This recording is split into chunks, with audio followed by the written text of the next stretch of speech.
फसवणूक, जबरदस्तीने धर्मांतर हे मुद्दे वारंवार उपस्थित होताना दिसत आहेत। यामुळे आता महाराष्ट्राच्या राजकारणात आणि सामाजिक वर्तुळात अत्यंत महत्त्वाचे ठरलेलं विधेयक मांडलं गेलंय, ज्यामुळे या घटनांना आळा बसेल असा विश्वास व्यक्त केला जातोय। पण हे विधेयक नेमकं काय, त्या विधेयकात नेमक्या काय तरतुदी करण्यात आल्यात, समजून घेऊयात या व्हिडिओच्या माध्यमातून। नमस्कार, मी जान्हवी जाधव, आपण पाहत आहात टाइम महाराष्ट्र। राज्यात फसवणुकीने, जबरदस्तीने किंवा प्रलोभन दाखवून होणाऱ्या बेकायदा धर्मांतराच्या घटनांना चाप लावणारे आणि कठोर शिक्षेची तरतूद असलेले महाराष्ट्र धर्मस्वातंत्र्य विधेयक शुक्रवारी विधानसभेत सादर करण्यात आले। यात बेकायदा धर्मांतर करून घेणाऱ्या व्यक्तीला 7 वर्ष तुरुंगवास आणि 5 लाख रुपये दंडाची तरतूद आहे। लव जिहाद किंवा प्रलोभन दाखवून फसवणुकीने धर्मांतर केल्याच्या तक्रारींची संख्या अलीकडच्या काळात वाढत होती।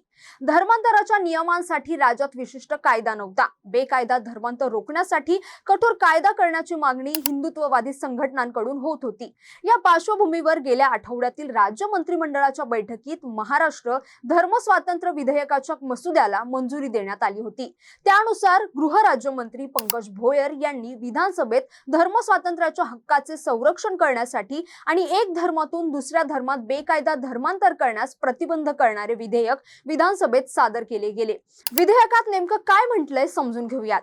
या विधेयकात बेकायदेशीर धर्मांतरास प्रतिबंध करणे या अंतर्गत कोणतीही व्यक्ती स्वतः अथवा इतर व्यक्तींशी किंवा संस्थेशी संगनमताने कृती करून अन्य कोणत्याही व्यक्तीचे एका धर्मातून दुसऱ्या धर्मात आमिष, जबरदस्ती, फसवणूक, बळजबरी, दिशाभूल, धमकी, गैरवाजवी प्रभाव किंवा कोणताही लबाडीचा मार्ग यांचा वापर करून किंवा त्याचा अवलंब करून विधीपूर्वक विवाह करून किंवा विवाहाच्या स्वरूपातील नातेसंबंध प्रस्थापित करून किंवा विवाहाचे वचन देऊन एकतर प्रत्यक्षपणे किंवा अन्य प्रकारे धर्मांतर करणार नाही किंवा धर्मांतर करण्याचा प्रयत्न करणार नाही किंवा धर्मांतर करण्यास सहाय्य करणार नाही किंवा मूकसंमती देणार नाही अथवा धर्मांतर करण्याच्या कटात भाग देखील घेणार नाही।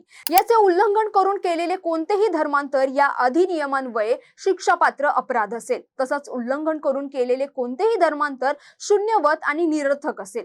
एखाद्या व्यक्तीला धर्मांतर करायचं असेल तर त्याला आणि धर्मांतर समारंभ आयोजित करणाऱ्या व्यक्तीला अथवा संस्थेला 60 दिवस आधी सक्षम प्राधिकाऱ्याकडे नोटीस द्यावी लागेल। ही नोटीस प्रसिद्ध करून त्यावर आक्षेप मागवण्यात येतील। धर्मांतराबाबत कोणी आक्षेप घेतल्यास धर्मांतर करणाऱ्या व्यक्तीची पोलिसांमार्फत चौकशी करण्याचे अधिकार सक्षम प्राधिकाऱ्याला असतील।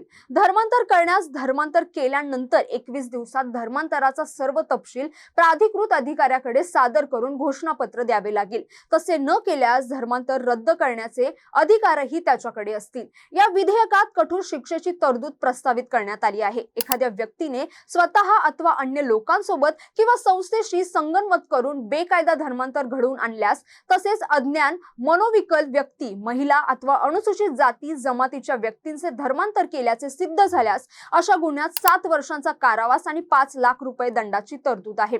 एका गुन्ह्यात दोषी ठरलेल्या व्यक्ती अथवा संस्थेने पुन्हा तसाच अपराध केल्यास 10 वर्ष तुरुंगवास आणि 10 लाख रुपये दंडाच्या शिक्षेची तरतूद करण्यात आली आहे। या कायद्यानुसार बेकायदा धर्मांतराच्या उद्देशाने केलेल्या कोणत्याही विधीपूर्वक विवाह न्यायालयात रद्द होऊ शकतो। अशा विवाहातून जन्मलेल्या बालकाला आईचा धर्म लागू होईल अशी तरतूद यात करण्यात आली आहे।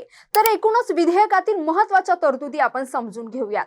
1. धर्मांतरासाठी सक्षम प्राधिकारी यांना 60 दिवसांची नोटीस द्यावी लागणार। 2. नोटीस प्राप्त झाल्यानंतर त्यावर आक्षेप मागवणारी सूचना प्रसिद्ध केली जाणार।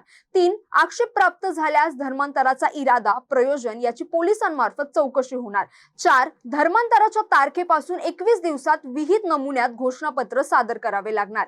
या विधेयकाला विरोधकांनी देखील विरोध केला होता। धर्मांतर, लव जिहाद अशी अनेक प्रकरणं समोर येत होती आणि यात जे दोषी आहेत, ज्या काही संस्था दोषी आहेत, त्या संस्थांना चाप बसावा यासाठी हे विधेयक आणले गेले आहे। त्यामुळे पुढील आठवड्यात यावर चर्चा करून या कायद्याला मंजुरी दिली जाईल आणि महाराष्ट्र धर्मस्वातंत्र्य विधेयक 2026 हे लागू केले जाईल। त्यामुळे हे विधेयक कधी मंजूर होणार याबाबत तुम्हाला काय वाटतं हे आम्हाला नक्की कमेंट करून कळवा आणि हा व्हिडिओ आवडला असेल तर लाईक करा, शेअर करा आणि चॅनलला सबस्क्राइब करायला विसरू नका। धन्यवाद।